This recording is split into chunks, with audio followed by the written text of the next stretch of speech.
Hello students, আমার চ্যানেলে তোমাদেরকে স্বাগত। শুরু করছি ক্লাস 11 ফার্স্ট সেমিস্টারের একটি ইতিহাসের ক্লাস। দেখতে পাচ্ছ তোমাদের সামনে রয়েছে রায় মার্টিন প্রশ্নবিচিত্রা, ক্লাস 11 ফার্স্ট সেমিস্টার। তো এই রায় মার্টিন প্রশ্নবিচিত্রাতে কিন্তু আমরা তোমাদেরকে কিন্তু ক্লাস 11 ফার্স্ট সেমিস্টার ইতিহাসের অধ্যায়ভিত্তিক এমসিকিউ ক্লাস করাচ্ছিলাম। আজকে আরও একটি কিন্তু অধ্যায়ভিত্তিক এমসিকিউ ক্লাস তোমাদের জন্য নিয়ে এসেছি। প্রথম থেকে শেষ পর্যন্ত দেখবে, একটু স্কিপ করবে না, ঠিক আছে? চলো শুরু করে দিই। ক্লাস 11 ফার্স্ট সেমিস্টার রায় মার্টিন প্রশ্নবিচিত্রা থেকে ইতিহাসের অধ্যায়ভিত্তিক এমসিকিউ ক্লাস। চলো শুরু করি। দেখো আমরা কিন্তু এই 17তম ক্লাস আজকে করবো। 61 তার থেকে 17তম ক্লাস, ঠিক আছে? আজকে আমরা 17তম ক্লাস করব। তো এর আগে আমরা 16টা ক্লাস করেছি। তো দেখে নিই আমরা কোন অধ্যায়টা করছিলাম। আমরা কিন্তু ইতিহাসের 3য় অধ্যায় শুরু করেছিলাম, ঠিক আছে? এই যে শাসন ব্যবস্থার ধারণা তুলনামূলক পাঠ, এই 3য় অধ্যায়টা কিন্তু আমরা পড়ছিলাম। তো 3য় অধ্যায় থেকে আমরা কিন্তু 60 নাম্বার প্রশ্ন পর্যন্ত করেছি। আজকে 61 থেকে শুরু করব এবং আজকে কিন্তু আমাদের 17তম ক্লাস, ঠিক আছে? চলো শুরু করে দিই ক্লাসটি, দেখে নাও। পশ্চিম রোমান সাম্রাজ্যের রাজধানী ছিল রোম। আচ্ছা, 62 দেখো 1526 খ্রিস্টাব্দের পানিপথের প্রথম যুদ্ধ হয়েছিল উত্তরে বাবর ও ইব্রাহিম লোদির মধ্যে। আচ্ছা, অনুরূপ প্রশ্ন দেখো, পানিপথের প্রথম যুদ্ধ 1526 খ্রিস্টাব্দে বাবর কাকে পরাজিত করেছিলেন? ইব্রাহিম লোদি। আচ্ছা, কার নাম থেকে অটোমান নামের উৎপত্তি? উসমান। আচ্ছা, অনুরূপ প্রশ্ন দেখো, এখানে বলছে উসমানের অনুগামীরা যে নামে পরিচিত ছিল অটোমান তুর্কি, ঠিক আছে? পরে প্রশ্ন দেখো, স্তম্ভগুলো আছে এখানে দেখো, এখানে উত্তর হবে 1-এর ডি, 2-এর বি, 3-এর এ, 4-এর সি। আচ্ছা, এখানে আরেকটা স্তম্ভগুলো আছে 1-এর বি, 2-এর ডি, 3-এর এ, 4-এর সি। এবার দেখো, পূর্ব রোমান সাম্রাজ্যের রাজধানী কনস্ট্যান্টিনোপলের পতন ঘটে ড্যাশ খ্রিস্টাব্দে? 1453 খ্রিস্টাব্দে। মহাভারতে কটি জনপদের উল্লেখ আছে? 25টি। পরে প্রশ্ন, প্রাচীন গ্রীসের আকাশের দেবতা এথেন্সের শ্রেষ্ঠ দেবতা ছিলেন জিউস, ঠিক আছে? তো স্টুডেন্টস, ভিডিওটা কিন্তু অবশ্যই তোমরা লাইক করো, কমেন্ট করো, বন্ধুদের মাঝে বেশি বেশি করে শেয়ার করো। আর আমার চ্যানেলে নতুন হলে অবশ্যই চ্যানেলটা কিন্তু সাবস্ক্রাইব করো, পাশে থাকা বেল আইকনটি প্রেস করে রাখো, ঠিক আছে? আমরা কিন্তু ক্লাস 11 ফার্স্ট সেমিস্টার ইতিহাস অধ্যায়ভিত্তিক 17তম ক্লাস করছি। রাজনৈতিক প্রশ্নবিচিত্রা থেকে আমরা করছি 3য় অধ্যায় শাসন ব্যবস্থার ধারণা তুলনামূলক পাঠ। 3য় অধ্যায় পড়ছি শাসন ব্যবস্থার ধারণা তুলনামূলক পাঠ, ঠিক আছে? চলো আমরা ভিডিওটা কন্টিনিউ করি। আচ্ছা, লাইক কমেন্ট শেয়ার অবশ্যই করো, লাইক কমেন্ট শেয়ার করে দাও। চলো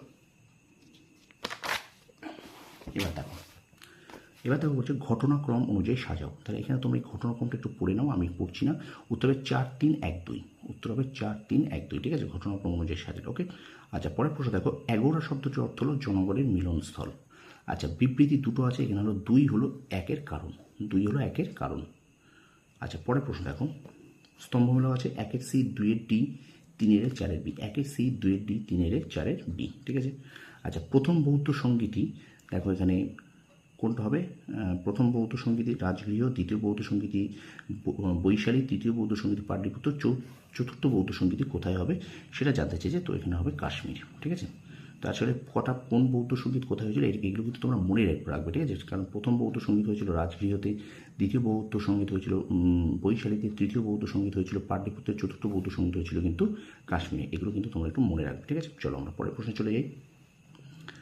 দেখো, রোমের আদি ধর্মের নাম হলো, বা পূর্বে রোমের যে ধর্মের আধিপত্য ছিল পেগান ধর্ম। আচ্ছা, প্যাক্স রোমানরা হলো রোমের শান্তির যুগ। প্যাক্স রোমানা হলো রোমের শান্তির যুগ। পরের প্রশ্ন দেখো, আলেকজান্ডার দ্য গ্রেট নামে পরিচিত ছিলেন তৃতীয় আলেকজান্ডার।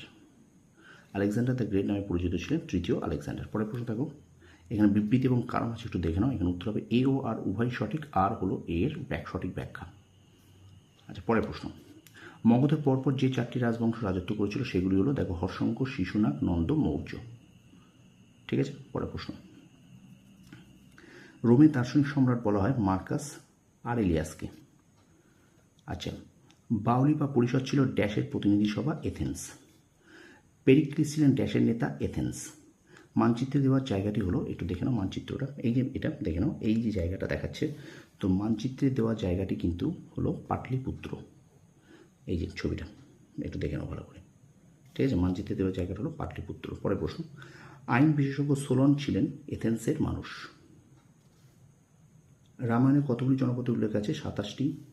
মহাজনপদের কথা জানা যায় জৈন পরিশিষ্ট পার্বণ থেকে। মগধের প্রাচীন ও প্রথম রাজধানীর নাম গিরিব্রজ। কোন গুপ্ত রাজার মধ্যে নেপোলিয়ন ও ম্যাকিয়াভেলির গুণাবলী খুঁজে পাওয়া যায়? সমুদ্রগুপ্ত। কোন রোমান সম্রাট খ্রিস্ট ধর্মের প্রথম ধর্মান্তরিত হন? কনস্ট্যান্টাইন। দাগ ও হুলিয়া যুক্ত ছিল সামরিক ব্যবস্থায়। ইবাদত খানা তৈরি করেন আকবর। তো এই ছিল তোমাদের জন্য ক্লাস 11 ফার্স্ট সেমিস্টার রায়মার্টিন প্রশ্নবিচিত্রা থেকে ইতিহাসের 17তম ক্লাস। তো ভিডিওটা ভালো লাগলে অবশ্যই কিন্তু তোমরা লাইক করবে, কমেন্ট করবে, বন্ধুদের মাঝে বেশি বেশি করে শেয়ার করবে। আর আমার চ্যানেল যদি নতুন হয়ে থাকে অবশ্যই চ্যানেলটা সাবস্ক্রাইব করো, পাশে বেল আইকন প্রেস করে রাখো। তোমরা সফল হও, তোমাদের সাফল্য কামনা করি। ধন্যবাদ।